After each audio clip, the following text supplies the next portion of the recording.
Sunod-sunod na ang pagpapakilig ng Kim Pao sa social media na siyang dahilan kung bakit pang malakasan na naman ang pag-trending ni na Kim Chiu at Paolo Abilino.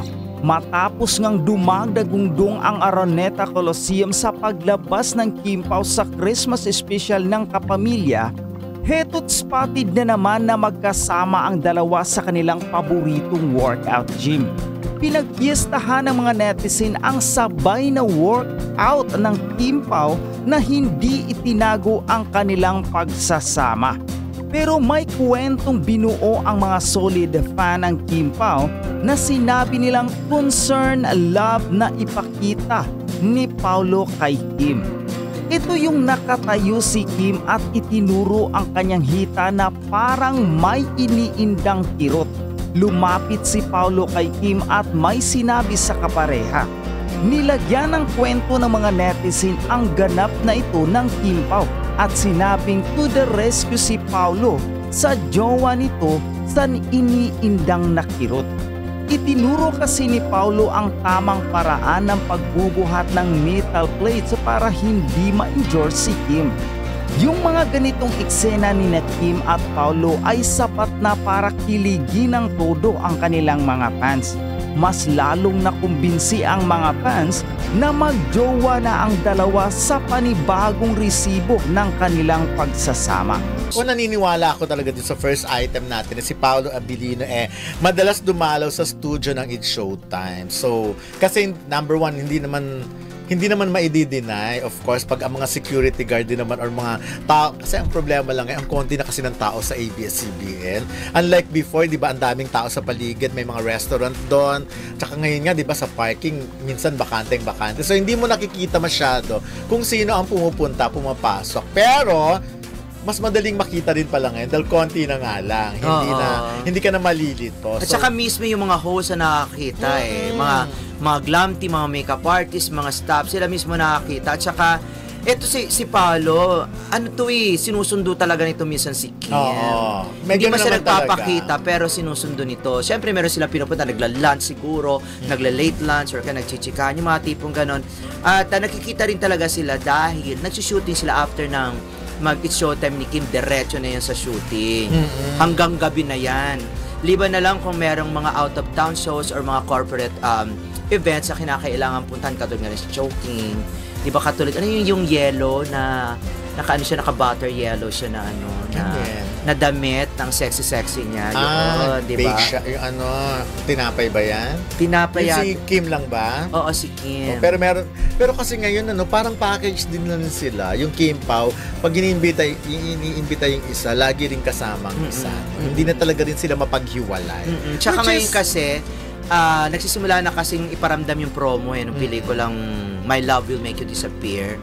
At napanood na nga, nailabas na nga for the first time yung teaser. Hindi pa na ipalalabas yung ABS-CBN Christmas special. Nako, nag-trending na pinag-usapan na yung paglabas nung teaser, di ba? Doon pa lang sa Araneta Coliseum. Hindi pa siya nilalabas sa social media yung mismong clear copy nung teaser, pero nag-trending na siya kaagad. Grabe.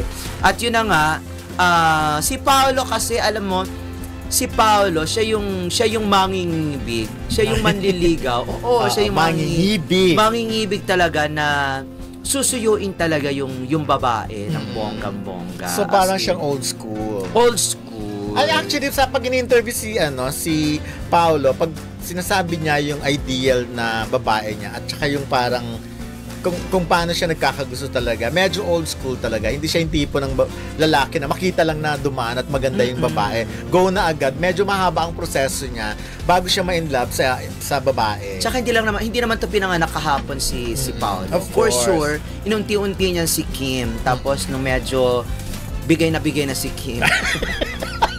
Nung bumigay na si Kim, ano nangyari? Wala, isikreto muna natin. Oo, yun na, naging sila na. Nung bumigay na, syempre. Bumigay na. Syempre, just makikita naman natin sa halakak ni Kim, sa kasiyahan ni Kim, sa glow ni Kim, sa mga mata niya na kapag, tsaka sa mga, ang tawag dito sa kanyang dimple, pag nagkasama na sila, iba Pero yun nga, ako very happy for Kim na parang, kasi syempre, si Kim kasi mabait na tao, so, natutuwa ako na hindi siya masyadong nalugmok sa kung ano mang experience niya in the past.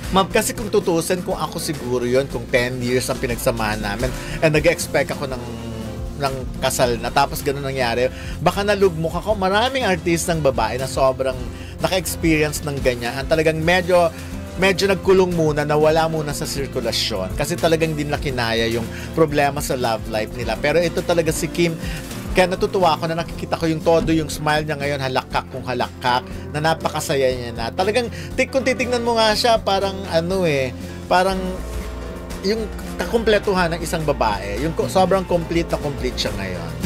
Bless, isa sa mga artistang bless kasi si Kim, dahil maganda ang pakikitungo niya sa pamilya niya. Maganda ang pagpo-provide niya ng pangangailangan ng pamilya niya, madasalin, mabait sa mga fans, at kumbaga hindi ito bibigyan ng problemang matindi na hindi niya kakayanin. Kaya nga dumating sa kanya yung mga magagandang opportunity at hindi siya nalugmok kahit nasaktan siya dahil meron siyang It's Showtime, meron siyang mga ganitong project, hindi ba, meron mga endorsements, hindi siya masyadong nalugmok. Parang na-realize niya at na-realize natin na hindi kakulangan kay Kim ang mga pinagdadaanan niya sa buhay dahil isa siyang blessed na babae. Mabait kasi ito eh. Mas talaga, nag-focus siya sa blessing kesa more than dun sa pagkalukmok. Kasi ang dami na namin nakilalang artista na nung nag-broken hearted, talagang nawala sa sirkulasyon. Mas piniling malugmok talaga. Hindi naman natin sila masisisi kasi kanya-kanyang level of naman yan. Yung pagmamahal naman ng mga tao, kanya-kanyang level yan. May iba talaga na sobrang magmahal, may iba naman sobrang magmahal pero madaling makabangon at iniintindi na yung mga biyaya sa kanila. Ngayon kasi si Kim, parang ngayon niya ini-enjoy yung kanyang pagiging artista. Ngayon niya ini-enjoy yung pagkakaroon niya ng mga friends. Ngayon niya ini-enjoy yung ganitong estado ng buhay niya na ang dami-daming nagmamahal sa kanya. Yung dati marami na, ngayon mas nadagdagan pa dahil nga sa Kim Pao. Yung malaking tulong, ulit-ulit natin sabihin na malaking tulong talaga rin naman si Paolo kay Kim para makabangon, maging masaya, at hindi lang niya, pati yung mga fans, malaking tulong kung bakit hanggang ngayon nananatili yung saya, yung ngiti sa labi ni Kim, at kahit hindi na to nagpapahinga halos para lang maibigay niya yung best niya at para lang merong maaabangan sa kanyang maganda ang mga fans.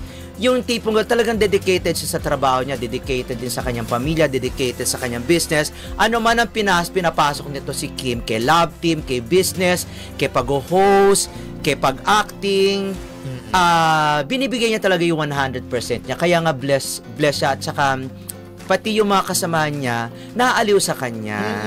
Ako naniniwala si Kim parang siyang idudugtong ko lang, meron siyang Midas touch. Go. Idudugtong ko lang na walang ka-star ere si Kim.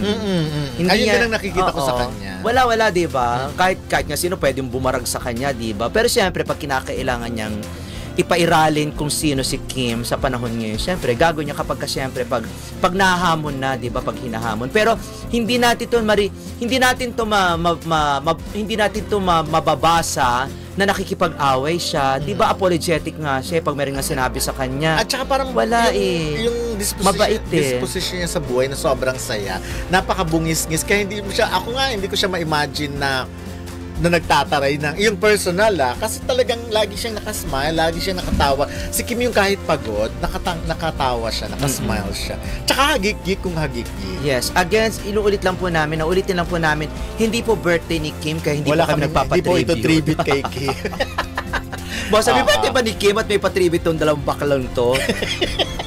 Ayon, so kung naniniwala kayo na si Paolo at si Kim na ang mag-on, opo, kasi mismo It's Showtime nag-aano sa kanila, ang tumutukso sa kanila, 'di ba? Nagbibigay ng resibo, nagpaparamdam. Ina-enjoy naman ni Kim ang lahat ng tukso sa kanya ng mga kasamahan niya, 'di ba?